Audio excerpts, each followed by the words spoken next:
Netizen bertanya, katanya hanya maut yang memisahkan.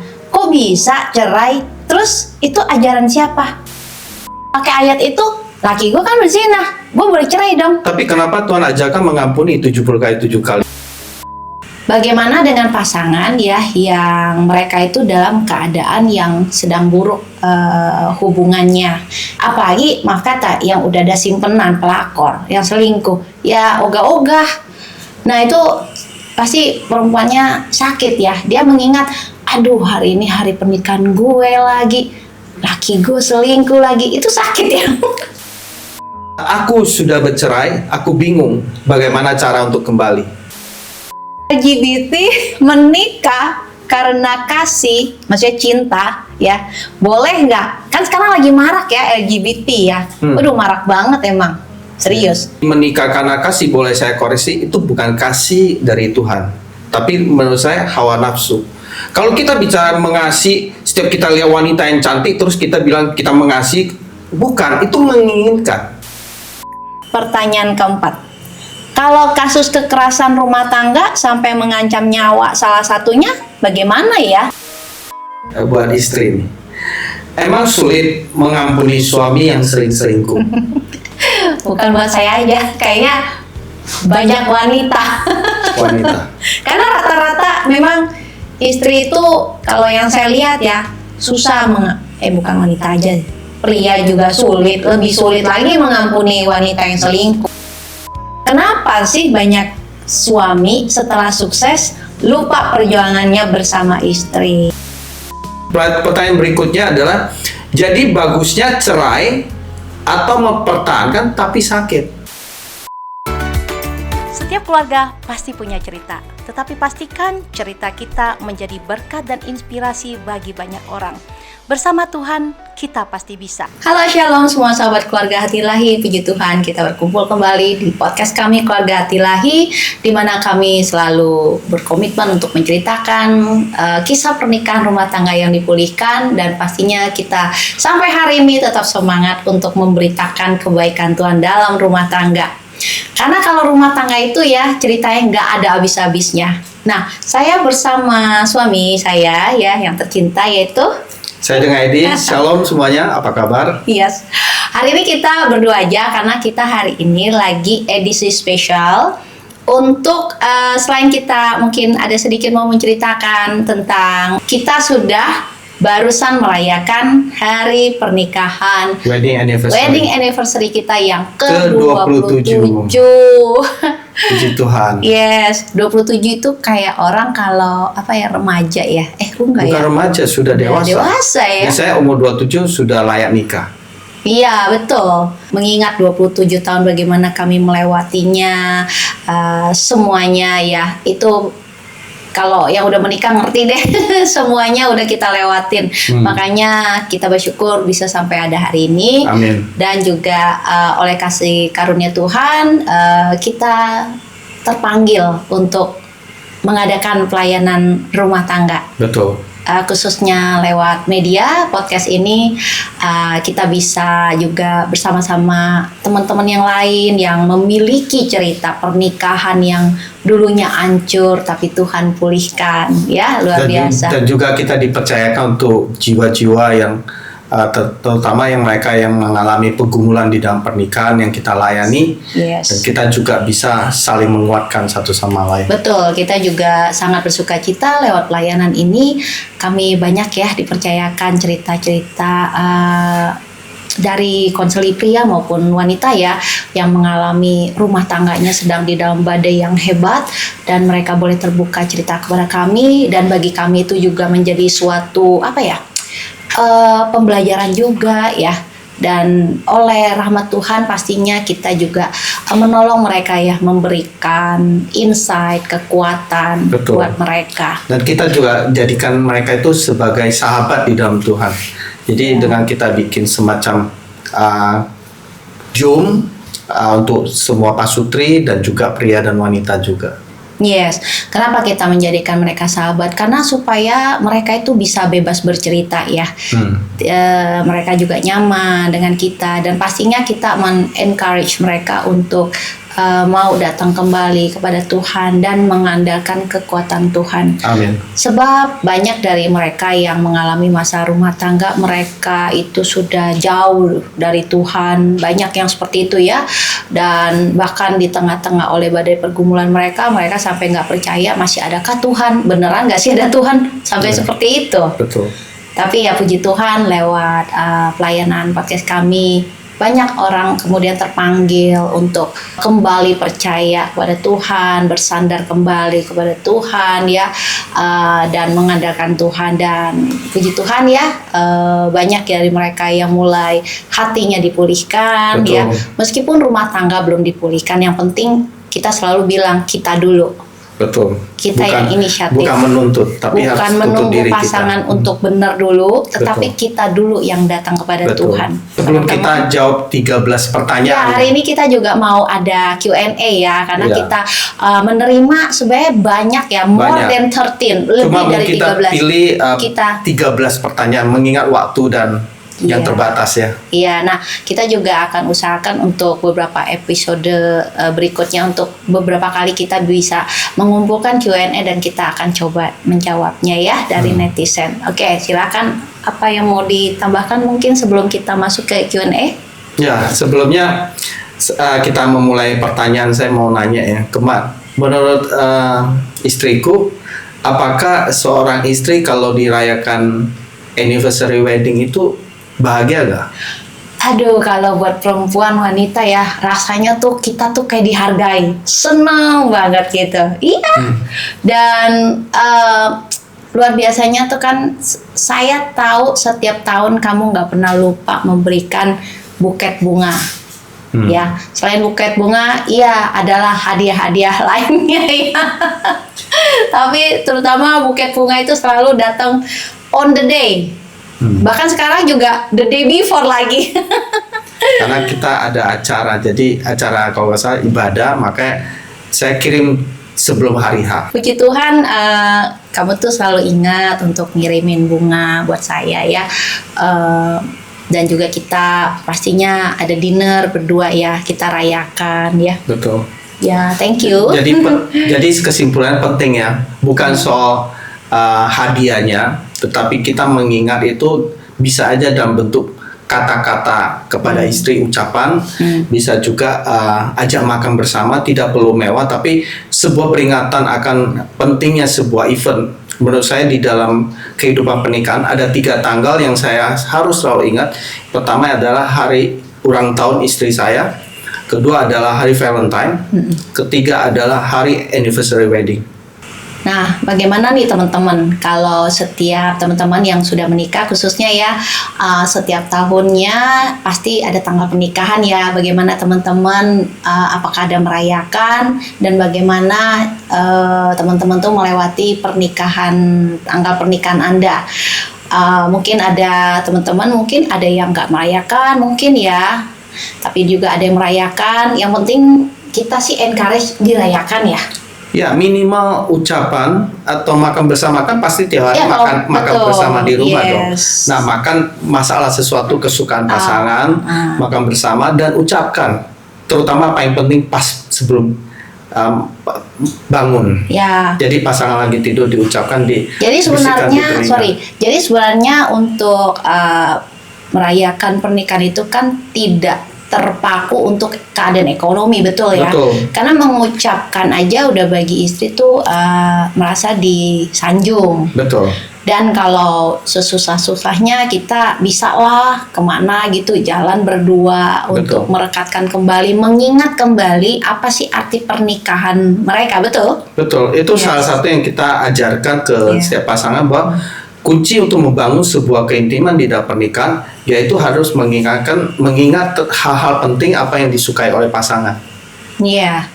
Cuman memang ya kalau kendalanya, kalau misalnya ini khususnya mungkin buat pernikahan yang memang masih ada baik gitu. Tapi kalau Justru nggak misalnya, baik, harus nah itu dilakukan. kan kendala. Ya, Bagaimana tidak peduli respon pasangan itu menerima dengan baik atau tidak, yang penting dari kita tulus untuk Jadi memberikan. kalau untuk pasangan yang lagi terpisah, lagi apalagi gugat cerai, tiba-tiba itu lagi pas ada Nah, lewatin. dulu kan kita pernah lewati masa itu, di Iya. mana kita dalam keadaan tidak baik, tapi kalau untuk tanggal penting ulang tahun saya kirim hadiah. Bagaimana dengan pasangan ya yang mereka itu dalam keadaan yang sedang buruk hubungannya? Biasanya pria tuh rasanya udah males lah ngucapin atau apalagi ngajak makan, apalagi kasih hadiah, udah males tuh biasanya. Apalagi maaf kata yang udah ada simpenan pelakor, yang selingkuh, ya ogah-ogah. Nah itu pasti perempuannya sakit ya. Dia mengingat, aduh hari ini hari pernikahan gue lagi, laki gue selingkuh lagi, itu sakit ya. Ya tapi saran yang saya berikan buat Iya. orang yang saya layani Iya. adalah tetap kita memberikan ucapan sekalipun belum tentu diterima dengan baik. Tanda Yang bahwa pria kita atau wanita nih? pria. Yang pria lagi udah ada pria Enggak. simpanan terus dia Bukan, mana mau yang saya mengucapkan. layani konseling pria. Oh. Saya bilang kamu tetap harus mengucapkan atau kalau bisa lebih bagus kasih hadiah untuk hari-hari penting buat pasangan kamu Oh sekalipun. ini kasusnya pria yang Betul. lagi ditinggal wanitanya Betul. kan. Itu bisa sih karena kamu encourage mereka untuk Betul, tetap- sama aja kalau wanita lagi ditinggal oleh pria, kamu encourage wanitanya tetap untuk mengucapkan sesuatu kepada prianya. Kayaknya berlawanan dengan hati nurani ya. Ya memang menyangkal diri dan pikul salib itu harus melawan keinginan diri. Perempuan lebih susah sih. Ya jangan ikut perasaan tapi Kayaknya ikutin. gengsi bener sih perempuan. Happy wedding anniversary, tengah-tengah mereka lagi terluka. Kalau tidak apalagi bisa, cowoknya lagi mungkin selingkuh. tidak bisa langsung mengucapkan secara lisan, minimal by text. Begitu. Kalau memang kita ingin pernikahan itu lebih baik, Nah, bisa dipulihkan, artinya kita harus mengambil langkah bagaimana membuat pasangan kita itu mengingat kembali masa-masa pernikahan kita. ya memang wanita harus juga kuat ya. Harus sabar. Harus berani. Berarti melepaskan gengsi. Benar, karena perintah Tuhan itu bukan mengasihi itu bukan perasaan. Mengasihi adalah sebuah perintah dan keputusan. Ya, itu butuh kasih karunia sih untuk Ya, melakukan betul. itu. Oke, kembali lagi ke 13 pertanyaannya.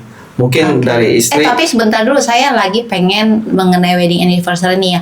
Kalau ada bapak-bapak, pria-pria di sini yang saat ini lagi dalam keadaan hubungan yang tidak baik dengan istri, mungkin maaf Anda sedang melakukan dosa, lagi ada simpanan atau pelakor, selingkuh. Ya, ingatlah wedding anniversary Anda dan ingat kembali pernikahan awal Anda bersama istri diniati oleh apa. Nah, supaya bisa untuk mengingat kembali arti pernikahan yang diharapkan akhirnya bisa sadar dan kembali kepada istri mudanya. Betul, istri masa muda. Istri Dan masa terpenting- saya salah, istri muda. Supaya bisa kembali ke istri masa mudamu sesuai firman Tuhan. Dan bukan itu aja, dan kita sebagai orang tua ya harus memikirkan dampak perceraian yang akan dihasilkan buat anak-anak kita. Belum lagi kita bertanggung jawab kepada Tuhan atas kehancuran pernikahan kita. Yes. Jadi kita tahu bahwa ketika kita berpisah itu sangat gampang manusia itu jatuh dalam banyak berbagai dosa. Ya, oke. Masalah-masalah bagaimana suami istri menjadi tidak akur, dingin-dinginan, bahkan yang masalah seperti itu ya banyak hal faktor ya. Ya, hal yang paling kecil adalah melupakan hal-hal tanggal-tanggal penting. Hal yang gitu. sederhana aja dilupakan, bagaimana bisa memikirkan hal-hal yang paling besar. Tapi ada loh orang yang bisa dengan mulut manis mengucapkan tapi sebenarnya di dalam hatinya enggak. Ada juga yang kayak gitu, tapi kita tidak mau acting. Tapi menurut saya kalau dia bisa mengingat 3 tanggal itu dan dari tahun ke tahun minimal dia mempunyai kasih dan perhatian kepada pasangan. Oh, masih ada Betul. peluang untuk. Kalau enggak dia pasti lupa salah satu tanggal. Nah, oke. Semoga dengan sedikit share kita ini teman-teman juga bisa ada sedikit ya encourage untuk hari-hari wedding anniversary kalian. Nah, buat teman-teman nih yang mungkin mau komen bagaimana kalian tuh merayakan, cara merayakannya tuh boleh komen, atau mungkin rasanya mau curhat nih, pasangan gue nggak pernah nih ngucapin.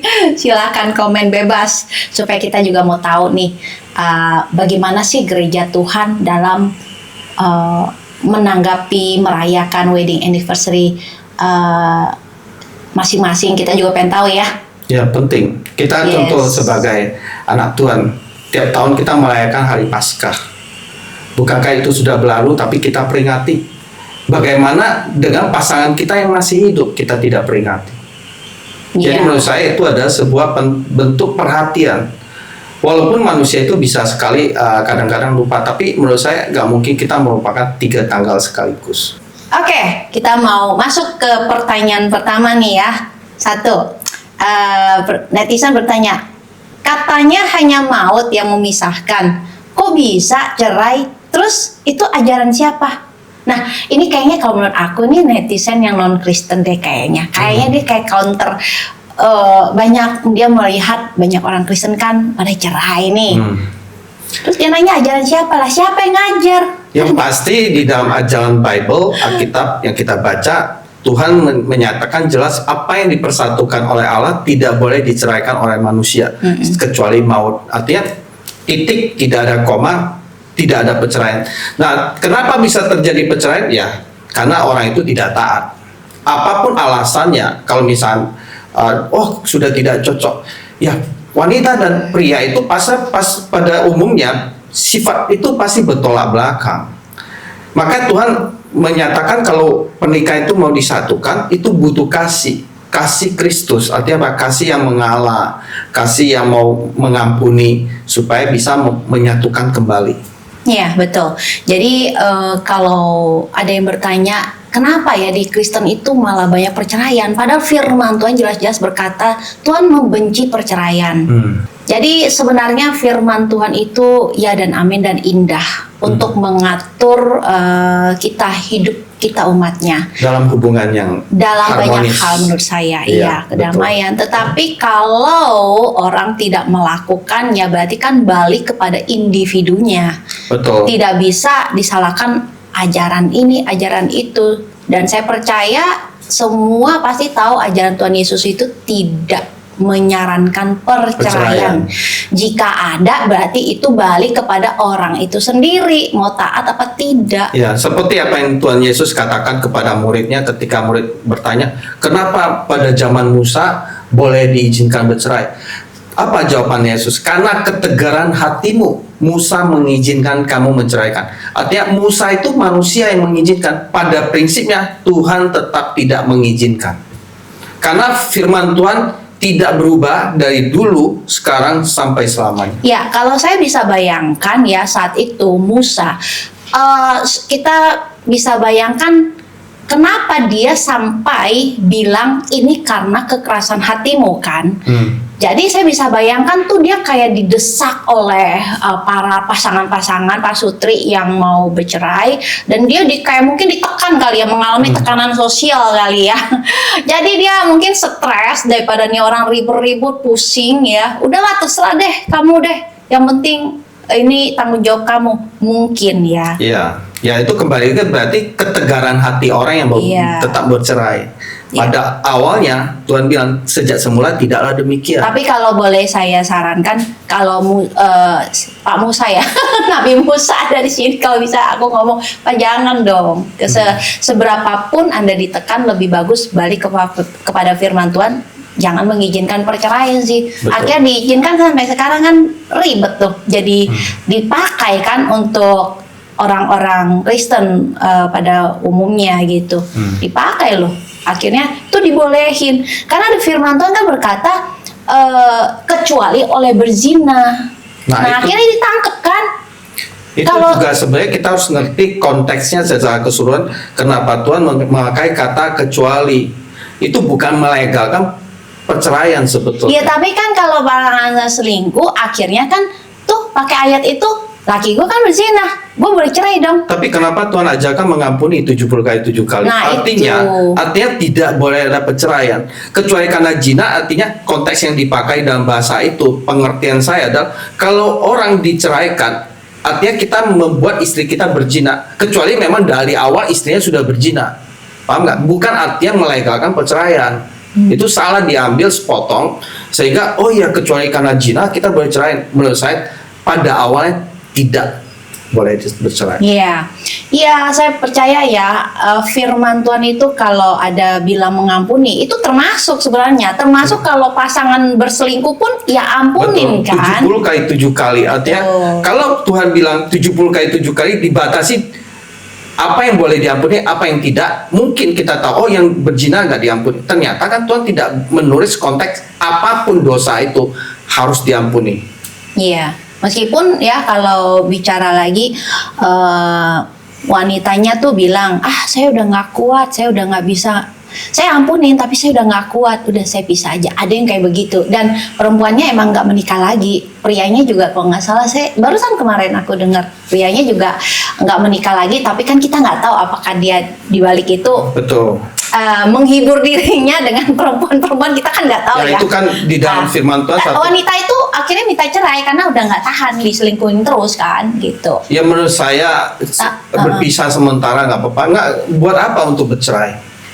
Iya Itu sih, sebuah surat betul. doang kok. Lebih Ya kan? Kan Tuhan bilang di firman Lukas 17 ayat 4, bahkan jikalau ia berbuat dosa terhadap engkau 7 kali sehari. 7 kali sehari dia ulangi dosa itu, dan 7 kali ia kembali kepadamu dan berkata, aku menyesal. Tuhan bilang engkau harus mengampuni dia. Iya. Iya.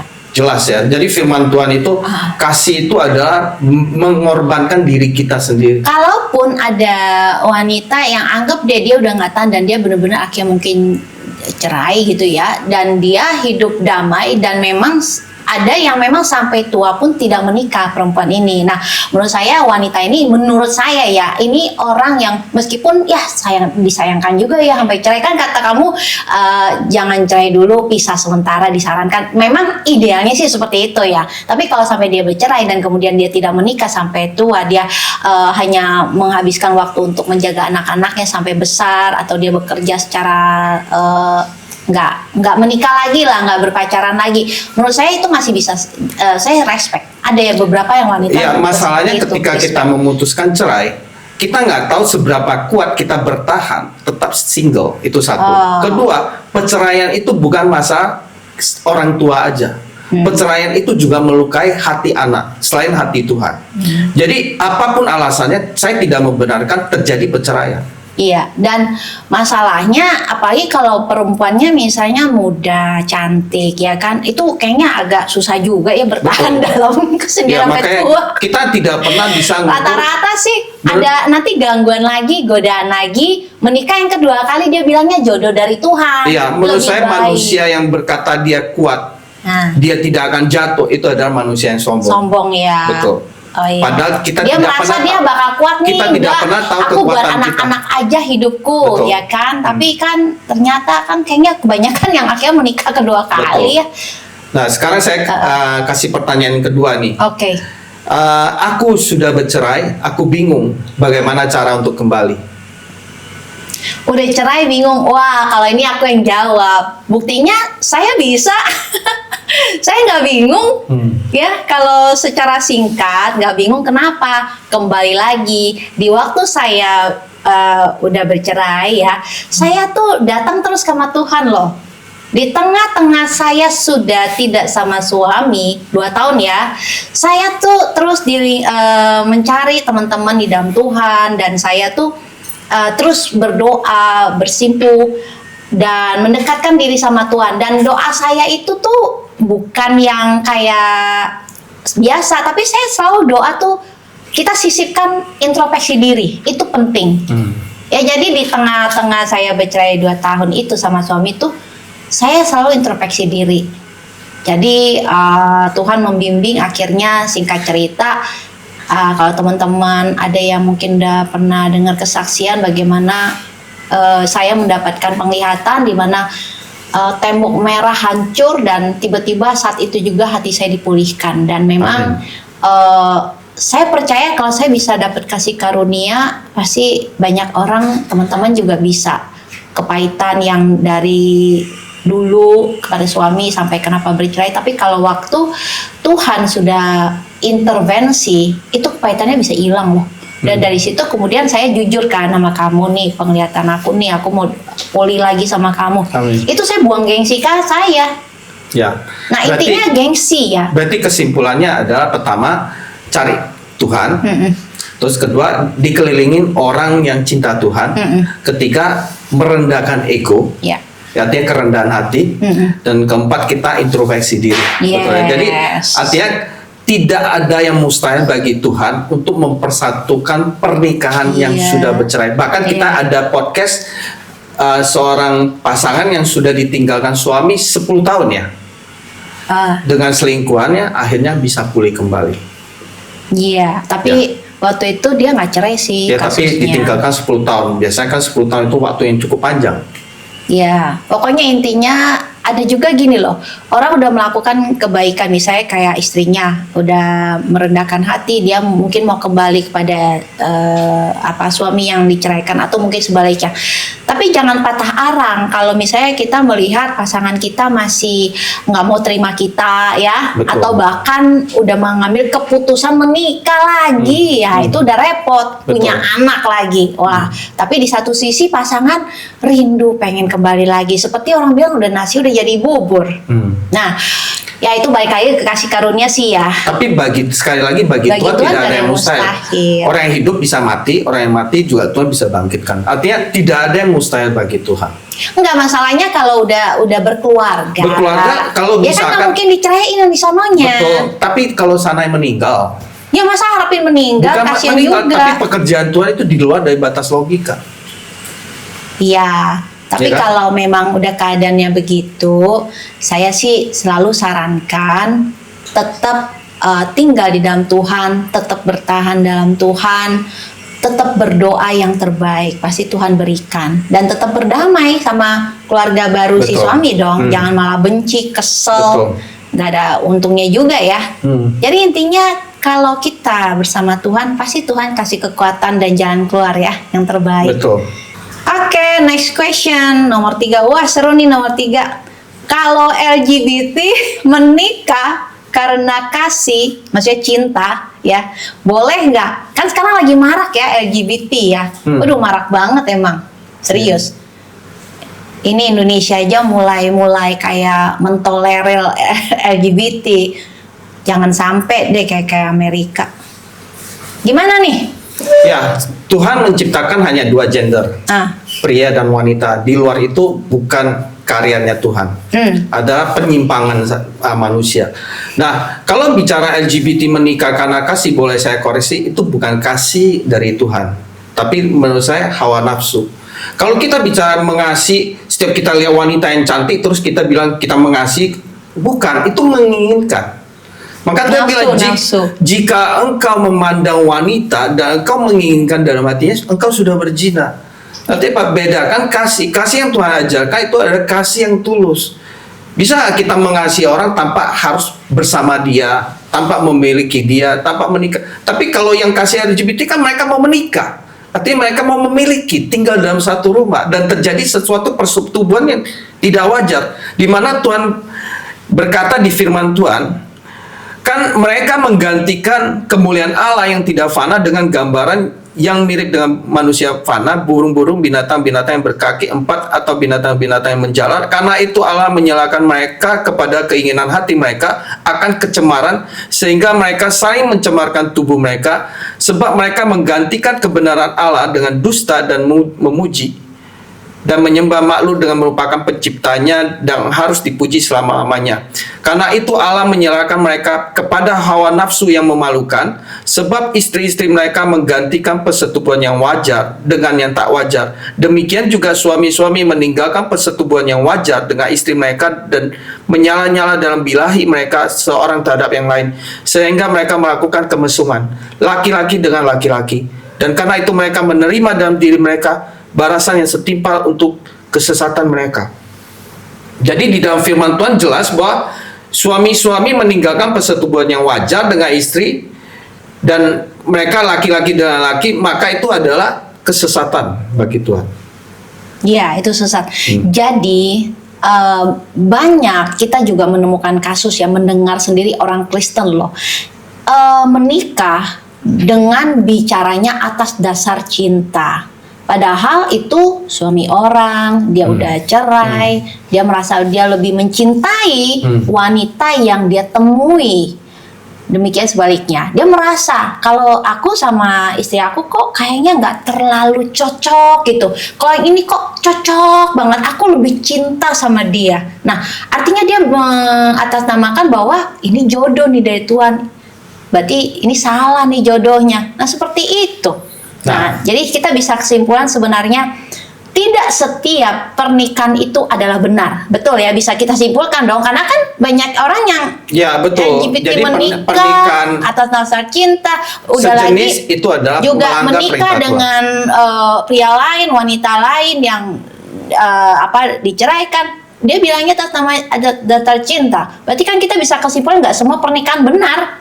Nggak semua pernikahan dari Tuhan. Apa beda cinta manusia dengan kasih Tuhan?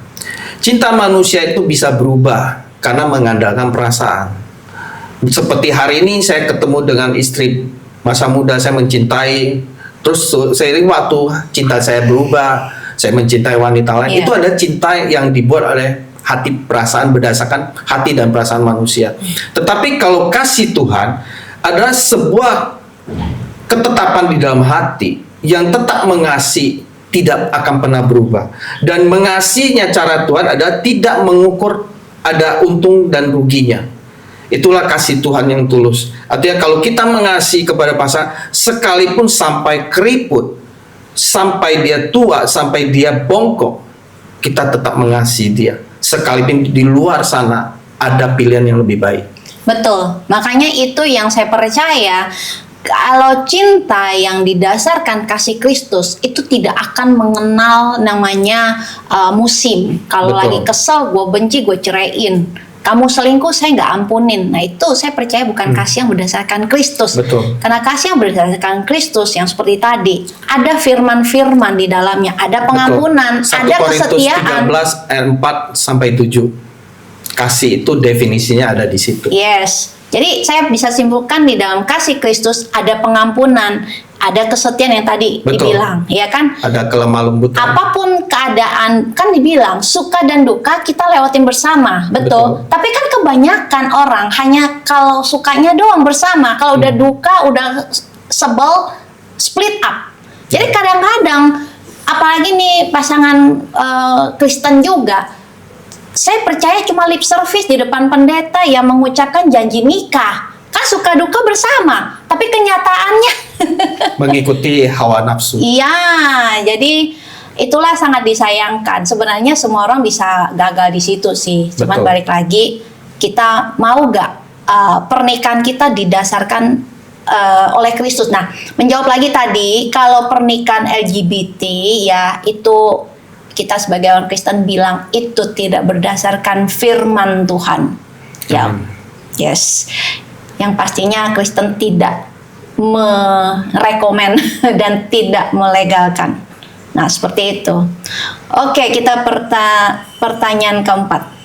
Kalau kasus kekerasan rumah tangga sampai mengancam nyawa salah satunya, bagaimana ya? Nah, menurut saya kalau sudah mengancam nyawa, artinya bisa terjadi tindakan penganiayaan fisik yang terlalu keras, dia perlu didampingin, terutama didampingi oleh keluarga, bukan untuk bercerai, bukan untuk membela satu sama yang lain, tapi mencoba menetralkan. Artinya apa? Mungkin wilayah, zona. Menurut saya kalau terjadi kekerasan domestik di dalam rumah tangga, ya dia perlu ada satu tempat yang bisa memastikan dua-duanya itu tidak lagi melakukan kekerasan dalam rumah tangga. Karena satu, kekerasan dalam rumah tangga bisa mengancam luka fisik, juga bisa mengakibatkan luka mental, baik pasangan kita, juga baik buat anak kita, juga bisa mengakibatkan kematian. Jadi kalau memang udah terlalu sering dilakukan, perlu ada keluarga yang mendampingi pasangan itu supaya bisa menetralkan dulu area itu. Atau juga bisa mencari konseling-konseling, terutama hamba Tuhan yang mereka sangat pakar di dalam urusan rumah tangga, supaya mereka bisa menjadi mediasi bagaimana supaya pasangan ini bisa tenang kembali dan dua-duanya dimentor sampai mereka tahu kesalahan mereka masing-masing dan mereka kembali dengan satu komitmen yang lebih baik lagi. Ya, berarti saya simpulkan bahwa kalau orang yang mengalami kekerasan dalam rumah tangga, khususnya fisik kan lebih ngeri ya. Betul. Berarti mencari pertolongan. Betul. Terutama biasanya sih kebanyakan perempuan yang mengalami KDRT, meskipun ternyata menurut survei dan saya dengar juga dari teman-teman saya yang pelayanan, sekarang juga banyak pria yang mengalami KDRT.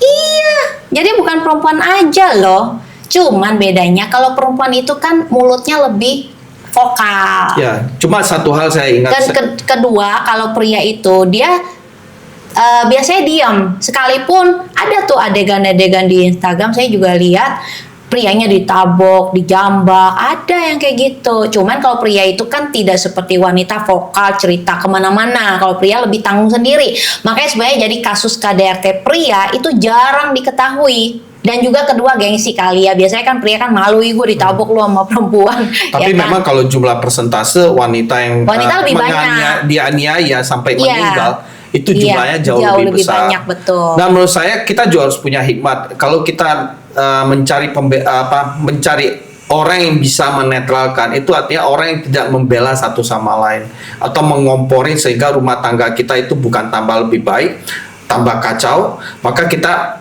harus hati-hati mencari. Kalau kita mencari keluarga, ya keluarga itu harus bisa menetral, tidak membela satu sama lain, tapi mencari jalan tengah supaya perdamaian itu bisa terjadi, bukan semakin tajam. Intinya harus cari pertolongan dan pertolongannya orang yang tepat. Sekarang Betul. pertanyaannya, dia boleh melaporkan pasangannya ke polisi gak? Ini bicara kalau di dalam Kristen lah. Kalau dunia mah udah banyak ya. Ya kalau menurut saya ya Perlu nggak? sebaiknya tidak sampai itu jalan terakhir. Menurut saya sebaiknya diselesaikan secara kekeluargaan dengan melibatkan keluarga, tapi tujuannya bukan untuk mengompori satu sama lain menjadi dua kubu. Karena kalau sudah menjadi dua kubu, pasangan itu akan susah kembali bersatu. Karena akan terjadi keluarga besar dengan keluarga besar, sudah terjadi perseteruan. Ya, sebenarnya juga saya mau tambahkan, kalau pasangan itu sering menunjukkan dan bahkan melakukan KDRT fisik, emosinya berarti kan ekstrim banget ya. Kalau menurut saya orang yang suka KDRT ya, itu pasti dia memiliki emosi yang sangat ekstrim di luar batas kewajaran ya. Saya rasa orang seperti itu juga kita sebagai pasangan juga harus pintar mengatasinya. Hal seperti itu adalah dengan mencari apa yang menjadi akar dia emosi. Karena kalau di dalam kita tahu bahwa akar kepahitan itu yang terpendam sekian tahun itu bisa akhirnya terakumulasi dan akhirnya biasanya dilampiaskan kepada pasangan. Nah, makanya perlu juga bertemu dengan konselor-konselor yang bisa pasangannya itu digali akar permasalahan emosi yang belum beres itu. Biasanya masa lalu yang belum beres. Ya, Nah, banyak hal lah. Kedua juga ya mungkin tuh bisa next kita akan bisa mengupas hal-hal seperti ini karena ini memang sering terjadi. Bahkan kita konseli aja juga banyak yang mengalami seperti itu. Ya, nanti mungkin kita bisa bahas di lain waktu. Sekarang pertanyaan berikut kelima, yaitu apakah kondisi anak yang rusak mental nih bicara, boleh nggak dia menyalahkan orang tua yang bercerai? Ya, sekalipun itu adalah kesalahan orang tua, kalau kita selalu melihat kesalahan orang tua itu sebagai alasan kondisi kita rusak, kita tidak akan pernah berubah. Jadi menurut saya jangan menyalahkan kesalahan orang tua, sekalipun itu kesalahan orang tua, tetapi belajarlah bertanggung jawab atas diri kita kepada Tuhan. Karena saya percaya Tuhan punya rencana yang terbaik buat kita, sekalipun di tengah-tengah keluarga yang lagi hancur. Kita bisa memulai hidup kita dengan mencari Tuhan, membaca Alkitab, melakukan kebenaran firman Tuhan, dan kita harus bangun kembali harapan-harapan yang baru di dalam hidup kita. Karena saya percaya di dalam Tuhan itu selalu ada pengharapan. Bahkan kita harus tertantang, kita berhasil, dan kita mempersatukan orang tua kita yang sudah berpisah menjadi satu kembali. Ya, betul. Jadi tetap kuat sebagai anak. Betul. Malah bisa suatu saat dengan kekuatan mental kita bisa yang tadi dibilang Betul. membuat orang tua kembali ya. Betul. Yes. Jadi kita tidak perlu menyalahkan orang tua. Betul. Nah, poin keenam nih buat istri nih. Emang sulit mengampuni suami yang sering selingkuh? Bukan buat saya aja, kayaknya banyak wanita. Wanita. Karena rata-rata memang istri itu kalau yang saya lihat ya susah bukan wanita aja, pria juga sulit, lebih sulit lagi mengampuni wanita yang selingkuh. Sorry, saya potong sebentar. Iya. Wanita mana yang lebih sulit mengampuni suami yang selingkuh? Wanita yang mencintai Tuhan atau wanita yang tidak mengasihi Tuhan? Ya sudah pasti yang tidak mengasihi Tuhan itu akan sulit mengampuni. Nah ini yang saya mau juga jelaskan. Kenapa sih wanita itu sering sulit mengampuni prianya yang selingkuh? Tahu gak kenapa? Kenapa? Kesalahan wanita adalah waktu dia menikah, dia memberikan hatinya, cintanya itu kepada pasangannya. Salah atau betul? Sebenarnya nggak salah juga. Tapi saya mau katakan ya, waktu kita menikah, kalau kita memberikan cinta kita lebih besar kepada pasangan ketimbang Tuhan, maka masalah itu terjadi di dalam pernikahan. Oke, saya mau katakan, jika kita menikah ya, buat yang belum pasangan, belum menikah juga, berikanlah kasih kita kepada Tuhan terlebih dahulu. Dan kemudian untuk pasangan, itu nanti sesuai dengan yang Tuhan firmankan, kita tetap mengasihi suami kita seperti kita juga mengasihi kita. Amin. Tapi yang terpenting kita serahkan hidup kita dulu kepada Tuhan, memberikan seluruh hati kita kepada Tuhan. Karena firman Tuhan kan berkata, kasihlah Tuhan dengan segenap hati, akal, budi, pikiranmu kan. Betul. Nah, tetapi ini yang banyak, bahkan kita sebagai orang Kristen itu yang tidak kita lakukan. Di awal-awal kita menikah, kita lebih mengasihi pasangan kita. Dan kita lupa ada Tuhan Allah Bapa yang kita terlebih dahulu harus mengasihi Betul. Dia. Maka itulah terjadi banyak masalah di dalam pernikahan adalah seperti itu. Intinya prioritas. Prioritas ya. Yes. Bahkan juga ada yang meninggalkan imannya demi menikahi orang yang dicintai.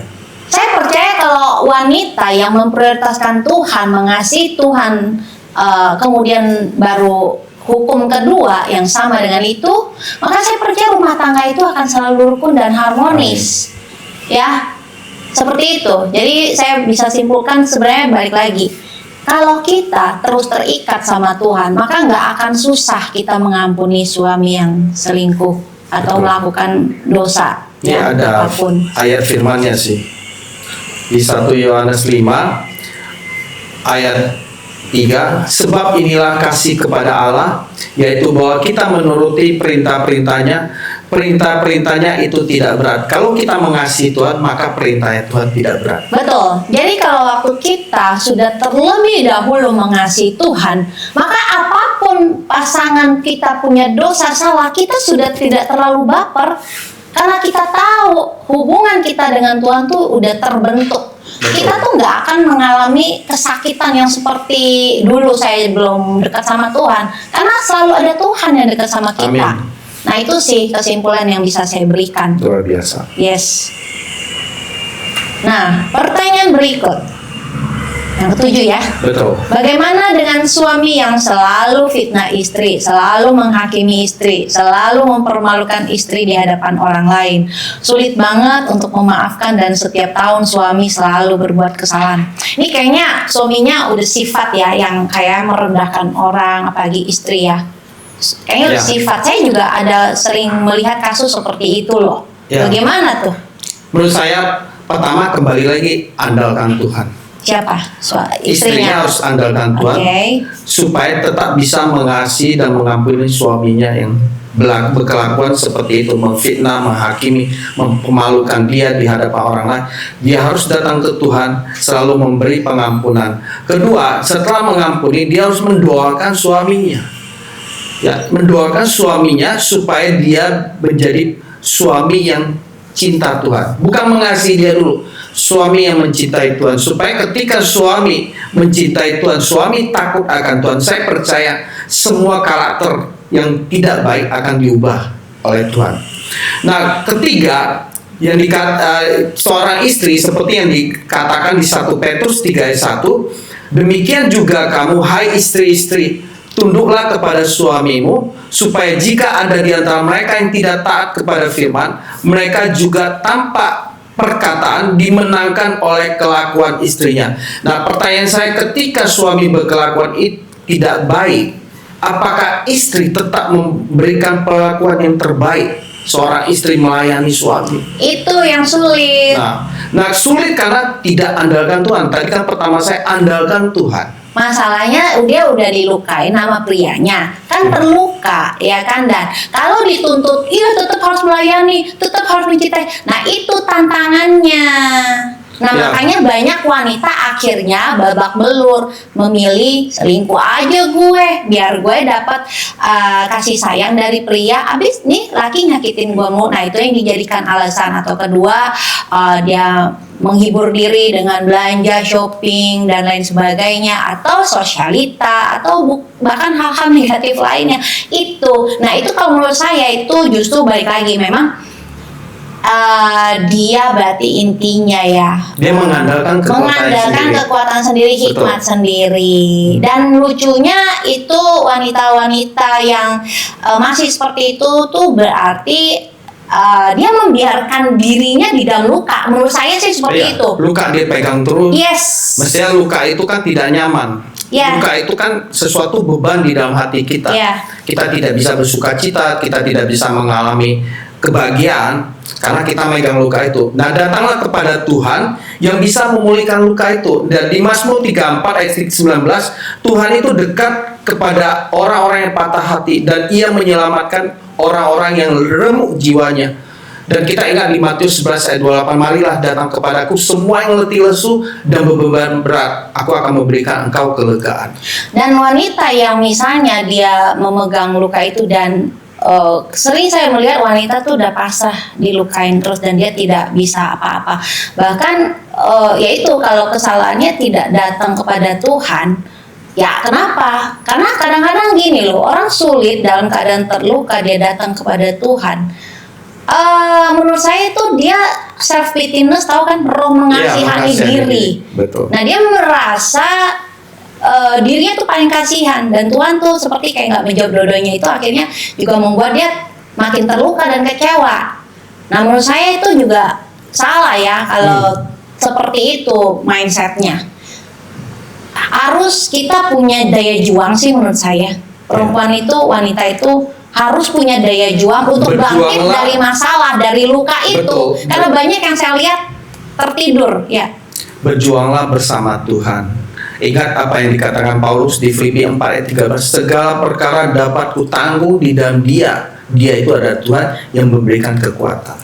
Tapi banyak loh yang saya lihat masih banyak terkapar di situ. Dia butuh mencari orang-orang yang bisa menguatkan iman dia. Tapi kadang udah ketemu orang itu pun tetap dia masih hidup di dalam luka. Nah, itulah tantangannya di situ. Makanya kan Tuhan bilang, Yeremia 17 ayat 7, diberkatilah orang yang mengandalkan Tuhan dan kekuatan Tuhan.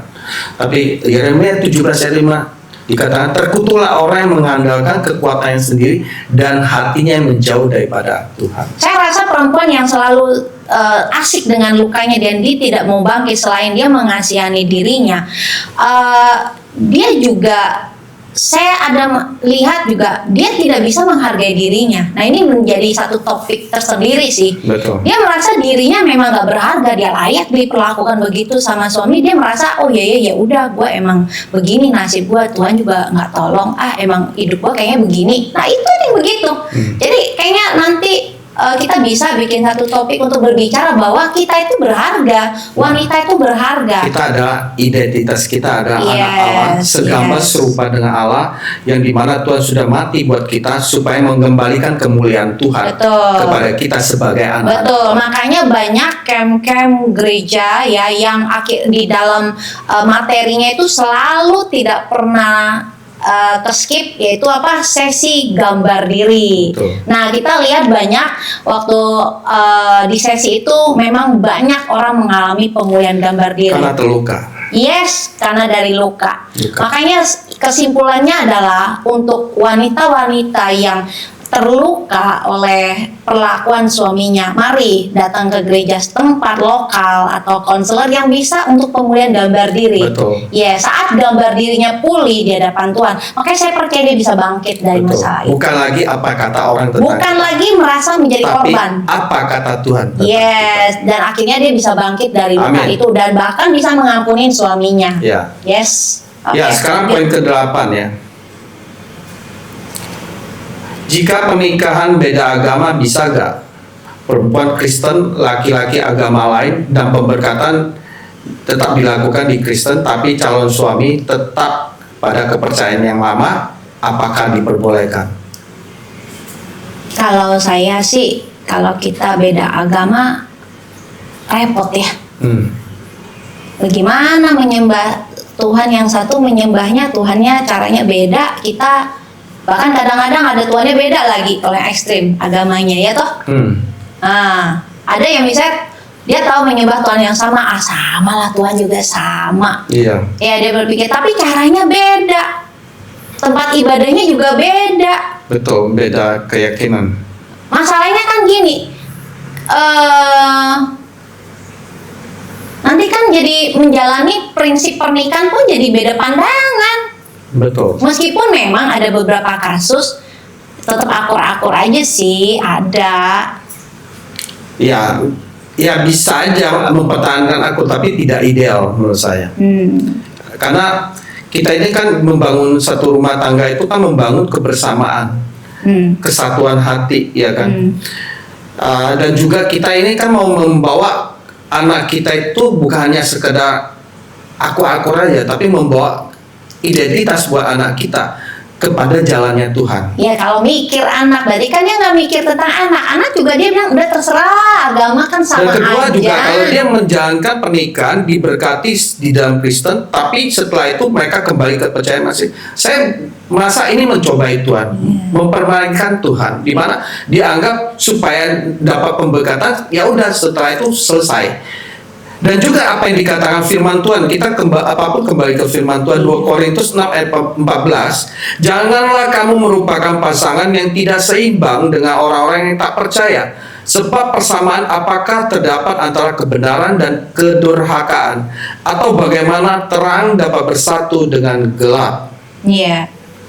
Kita tahu jalan Tuhan adalah terang, yaitu jalan di mana Tuhan berkata, akulah jalan, kebenaran, dan hidup. Tidak ada seorang pun yang datang kepada Bapa tanpa melalui aku. Itulah jalan yang sebenarnya. Bagaimana terang dan gelap bisa menjadi satu. Loh kan sekarang gini kontroversialnya, orang yang beragama non-Kristen dia merasa kan agamanya benar. Bagaimana bisa kamu bilang agama saya gelap kalau dia tidak, memang dia yakin itu agama terang dia. Nah inilah problem lagi, bahwa kita sebagai orang Kristen meyakini bahwa jalan Tuhan jalan terbaik, maka dia pasti akan berat ya untuk menikah dengan yang non-Kristen. Menurut saya sih gitu. Nah, Tapi saya kembali lagi kasih contoh kepada ya. kepercayaan iman dia sih. Tidak ada pengajaran yang bertentangan 100% kecuali kepada Kristen. Maka ada namanya antikris. Ya, contohnya kenapa saya percaya bahwa Yesus adalah jalan satu-satunya. Pertama, selain Tuhan Yesus berkata bahwa akulah jalan kebenaran dan hidup, kita percaya bahwa kebangkitan Tuhan itu adalah bukti dari Yesus itulah Tuhan yang hidup. Kedua, kita bisa lihat tidak ada pengajaran yang begitu melawan daripada pengajaran Christ sehingga muncul yang namanya antikris. Karena saya percaya iblis itu tidak akan mengganggu sesuatu yang tidak penting. Justru iblis akan menyerang sesuatu yang penting supaya menghancurkan anak-anak Tuhan, yaitu lahirlah antikristus. Jadi setiap orang kan merasa agamanya kan pasti paling benar dong. Apalagi kalau ini orang yang misalnya dia udah merasa agama ini turun-temurun. Jadi kan dia akan berpikir, dia merasa ini agama yang paling benar. Dan juga biasanya nih orang-orang yang kalau menikah beda agama dan dia berpikir itu diperbolehkan dan nggak ada masalah, itu kalau saya lihat adalah orang-orang yang berpikiran tuh modern kalau menurut saya. Dan demokratis mungkin ya. Tapi balik lagi kan balik lagi kepada apakah orang ini tuh mau kembali kepada ajaran dia atau dia menganggap semuanya itu sama, kan begitu? Ya, salah satu ya contoh ketika kita menikah berbeda agama, siapakah yang menjadi imam di dalam rumah tangga?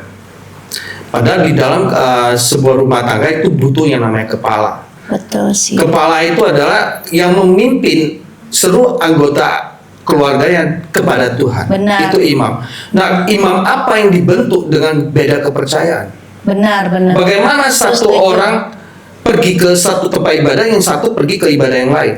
Dan Anak itu akan bingung. Betul. Dan Identitasnya akan bingung. ya, dan saya juga bayangkan tuh gini, imam betul. Jadi kalau misalnya prianya ini berkeyakinan A, si wanita B, dan di dalam rumah tangga itu kan idealnya ada yang namanya mesbah, doa, ibadah. Toh kita bayangkan, nah si A ini memimpin dengan pasti dengan cara agama dia, dan sedangkan si B antara dia mau ikutin tapi munafik, atau dia tidak ikut sama sekali kan. Kalau nggak ikut sama sekali kan, nah jadi kan ini rumah gimana sih, kok nggak ada yang mimpin rohani ya kan, seperti itu kan. Nah itu kan nggak ideal. Tapi kalau si B akhirnya ya udahlah, lu kepala keluarga, lu cowok, gue ikutin aja. Tapi kan karena dia berkeyakinan B, ada pertentangan rohani. Aneh juga sih, bener gak? Ya, Jadi memang balik lagi jawabannya adalah kalau menikah berbeda agama, pemimpinnya siapa? Pemimpin rohani. Berarti kita bisa simpulkan di dalam rumah tangga dengan dua keyakinan berbeda, nggak ada imam dong. Imamnya nggak jelas. Betul. Dan itu membuka sangat banyak pintu celah. Iya, betul. Terjadi keretakan dalam rumah tangga. Iya. Karena masing-masing bergerak sendiri. Dan bayangkan kalau pasangan kita pergi ibadah sendiri, pasangannya ini pergi ibadah, dia ketemu dengan siapa, banyak hal-hal yang bisa menciptakan kesalahpahaman. Ya, dan juga ini balik lagi ya, di dalam rumah kan kita balik lagi ke mesbah keluarga. Kalau misalnya mungkin pikiran orang ini, ya udahlah, lu kan agama B, gua A, ya udahlah, nggak usah saling memimpin di rumah, lu jalanin agama lu, gua jalanin agama gua. Nah itu yang banyak juga terjadi gitu. Nah pikiran mereka adalah Tuhan yang sama akan memberkati kita sama-sama kok, yang penting damai. Nah seperti itu. Nah, sorry ya, kalau Ya. bicara Tuhan yang sama, kenapa kamu gak ikut saya atau aku ikut kamu? Ya kan, Saya makanya percaya balik lagi itu ada caranya perbedaan cara yang keyakinan. berbeda. Perbedaan keyakinan. Mereka menganggap jalan mereka adalah paling benar. Itu. Gak juga, ada yang berpikir Tuhan yang sama, ada yang pikiran moderat begitu, bahwa Tuhan sama kok, cuman caranya dong beda-beda. Jadi sesimpel itu pikirannya. Itu pernyataan lip service. Kalau dia bilang Tuhan yang sama, berarti dia bisa pindah. Kan Tuhan yang sama. Ya memang akhirnya ada juga sih pindah, cuman ya ini berbicara kalau yang tetap beda keyakinan. Kalau yang dia berpindah ada juga akhirnya seperti itu. Ya. Jadi Pertanyaan berikutnya. iya, kenapa sih banyak suami setelah sukses lupa perjuangannya bersama istri? Ya. Ngomong-ngomong, kamu lupa gak nih sama istri setelah sukses? Buktinya, ya kalau bicara sukses, itu ukuran setiap orang beda ya. Enggak, pokoknya berhasil. Menurut saya ya sampai hari ini kita berkecukupan, bisa hidup dalam kondisi damai, sejahtera, itu adalah sebuah kesuksesan. Dan sampai hari ini ada bukti bahwa saya masih bersama istri, bersama anak-anak saya, dan saya tidak melupakan. Nah, kenapa sering sekali suami itu setelah berhasil bisa melupakan istri? Ya menurut saya dengan kekayaan ya, seorang suami itu bisa punya kebebasan lebih. Dengan dia membangun bisnis yang lebih sukses, artinya koneksinya juga bertambah banyak, koneksi dengan orang-orang di luar daripada rumah. Sehingga kalau dia tidak punya iman dan takut akan Tuhan, suami itu bisa salah pergaulan, suami itu punya chance ketemu wanita-wanita di luar sana yang jauh lebih muda, dan suami itu juga punya kesibukan lebih banyak di luar daripada di dalam rumah. Itu yang bisa membuat suami akhirnya lebih gampang melupakan perjuangannya bersama istri. Nah, tapi bagaimana supaya suami itu bisa tetap ingat perjuangan bersama istri? Ya istri juga harus bisa mendorong suami supaya mencintai Tuhan. takut akan Tuhan, melayani suami dengan baik, artinya bukan hanya sekedar menyiapkan makanan, tetapi komunikasi, keintiman itu harus dibangun, kesepakatan juga harus dibangun, supaya suami merasa dihargai di dalam rumah tangga. Karena apakah dikatakan firman Tuhan, seorang istri harus tunduk kepada suami, seorang istri harus menghormati suami. Itu yang dibutuhkan oleh seorang laki-laki, merasa dihargai di dalam rumah tangga, supaya dia akan menemukan seorang istri yang begitu mengasihi dia, dan dia lebih suka di rumah daripada di luar rumah. Iya, betul. Karena memang banyak yang kita lihat setelah suami akhirnya mengalami kelimpahan materi, dan istrinya pasti dong bisa jajan lebih banyak, bisa pakai baju lebih bagus, bisa perawatan, bisa dapat mobil, bisa jalan ke sana kemari. Lupa untuk apa? Beribadah, bahkan lupa melayani suami. Betul. Bahkan jadi akhirnya lebih melayani medsos dan teman-teman, dan itu akhirnya yang suami akhirnya mulai merasakan ada kedekatan dengan perempuan lain, dan masalahnya wanitanya malah menyalahkan prianya. Balik lagi seperti kamu tadi bilang, betul, bukannya pria lupa berjuang dengan istrinya, tetapi sebenarnya kondisi-kondisi lah. Tapi saya boleh simpulkan adalah, sekali lagi, di dalam keadaan suka dan duka, tetap carilah Tuhan, maka Tuhan Amin. sendiri akan melindungi pernikahan Amin. kita. Jadi Yes. peran suami dan istri itu sangat penting di dalam Tuhan. Amin. Nah, poin ke-10 pertanyaannya adalah, gimana kalau ego istri tinggi dan saudaranya malah mendorong supaya pisah? Mereka tidak mikir akan anak-anakku yang trauma. Ya, memang banyak ya istri yang ego dan menuding suaminya tuh udah nggak pantas untuk dipertahankan. Ada yang panas-panasin kan, dibilang laki-laki udah nggak berguna. Pokoknya segala macam tudingan lah. Sebagaimanapun tidak berguna suami, balik lagi kita kepada Tuhan. Mau gak kita berdoa supaya suami kita dipulihkan Tuhan? Amin.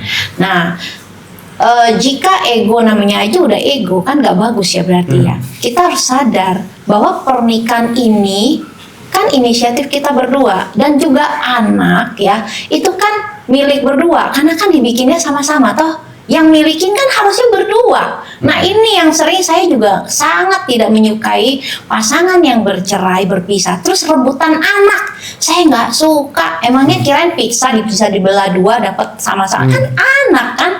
Jadi saya lihat memang betul ego sekali. Kalau misalnya kamu mau, jadi gini, kalau kamu yang menginisiatifkan pisah, fair dong. Ya kamu kasih anak-anak ke orang yang kamu pisah, betul kan? Jangan kamu udah mau yang pisah, kamu rebut. Itu kan milik bersama. Menurut saya itu nggak benar sih, mau alasan apapun.